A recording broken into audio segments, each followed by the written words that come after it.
Jackson Holliday is one of the most exciting prospects in baseball, ranking #1 overall. He flew through the minor leagues last season and put up great numbers this spring training. Despite that, he's not going to make the opening day roster with the Orioles. But whether he's caught up in 3 weeks or 3 months, there's a lot you can learn from him right now.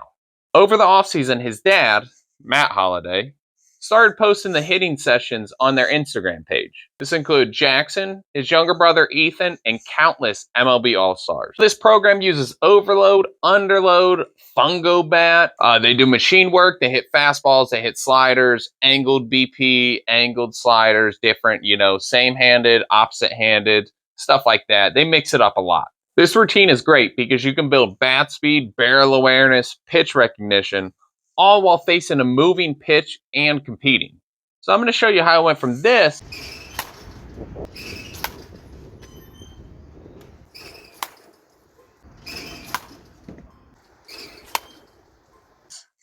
to this.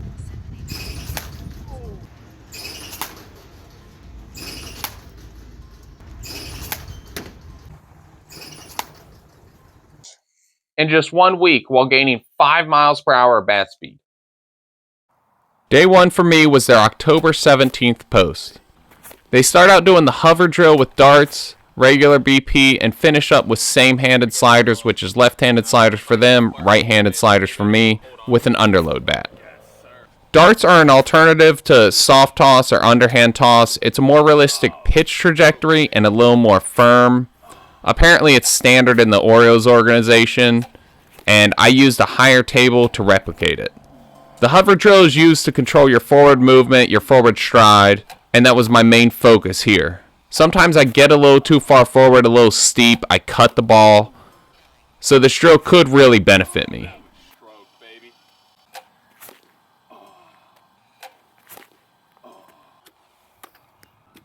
As I moved on to BP, I had the machine way too far forward, I got jammed. But when I moved it back to give me a little more time, it lost all its accuracy. I was getting pitches high, low. I was trying to do what I could with the pitches I was getting, but there were some pitches I definitely shouldn't have swung at. So then it was time to move on to right-handed sliders with the underload bat.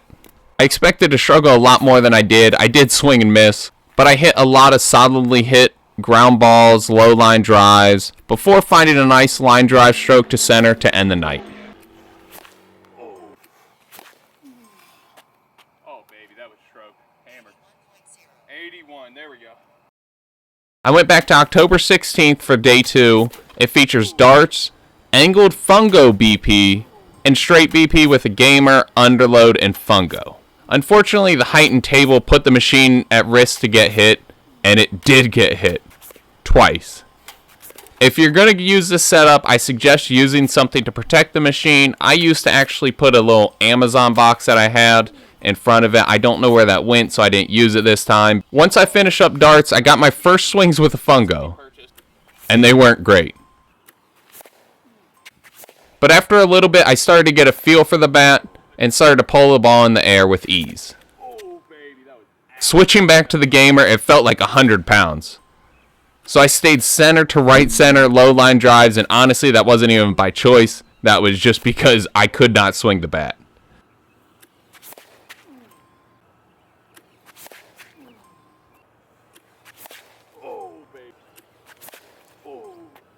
The underload was automatic line drive after line drive, and the same held true for the fungo.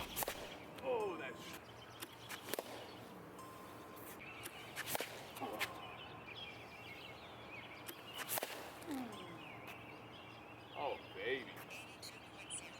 That was out there, dude. Oh my God. Ending the day with an almost 86 mile per hour bat speed gave me hope that things were improving.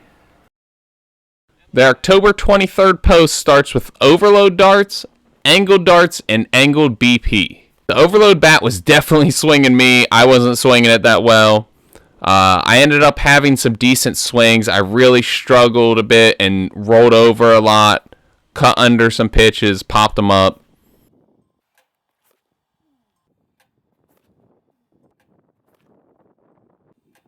I took a few gamer darts and moved to inside angle darts, trying to hit solid line drives without hooking or rolling over too many balls.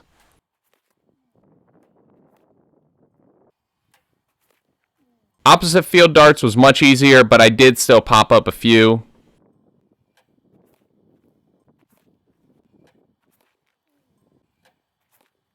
Then I moved on to inside angle BP, and it was much more natural than I expected.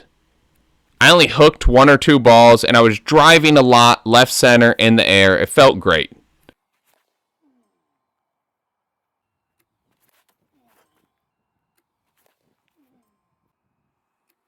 Finishing with the opposite field angled BP, I held my direction very well. I was hitting line drive after line drive. I hit some that just cut through the air. This felt very natural, very easy, and honestly, I was a huge fan of these angled BPs. Going back to the October 18th post, they started out with overload darts, the hover drill, finishing up with some BP and opposite-handed sliders. The overload bat was still swinging me. I couldn't control my forward move on the hover drill, and a couple pitches into BP, the machine broke. But I fixed the machine and set out to redo day 4. I knew I had to stay more connected and use my body more effectively to swing the overload bat and to get the most out of it. So I made a conscious effort to do so, and it paid off in line drives.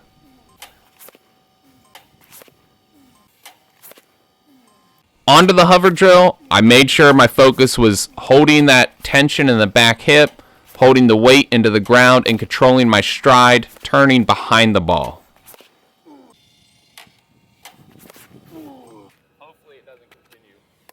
Nice bunt.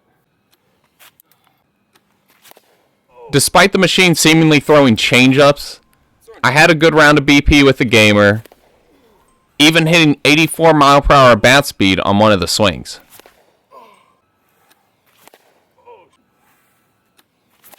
Oh, that was roped. 84.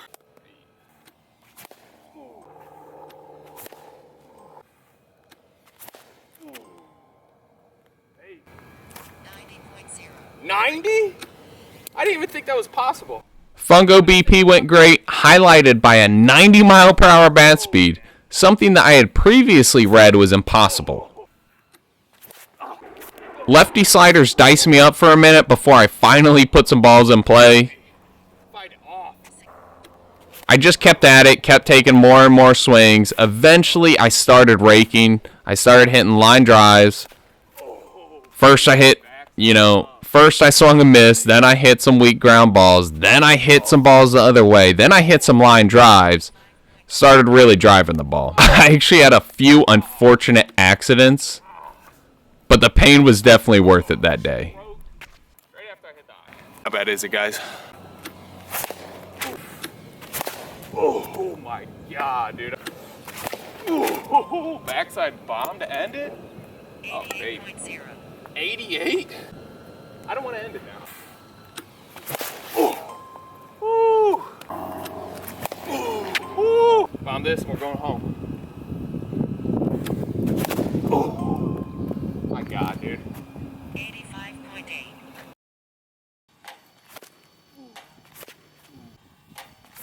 I repeated day 1 here, hover darts to start, and with BP, I wanted to challenge myself moving the machine a little bit closer.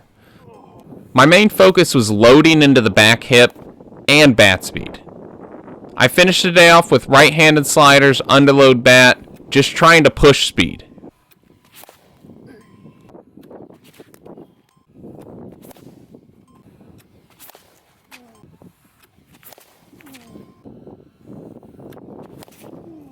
Contact was definitely hit or miss, but I sat upper 80s by the end of the round with my sights set on the next day.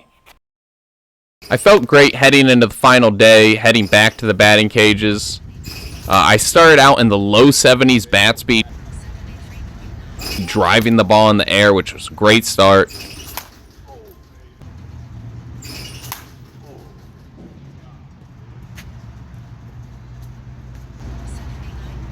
Upper 70s bat speed came quickly, and eventually into the 80s.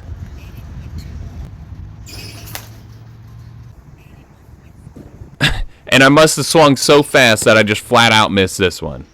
My forward move is much more controlled, and I'm taking higher intense swings. I'm also able to throttle it back when I need to.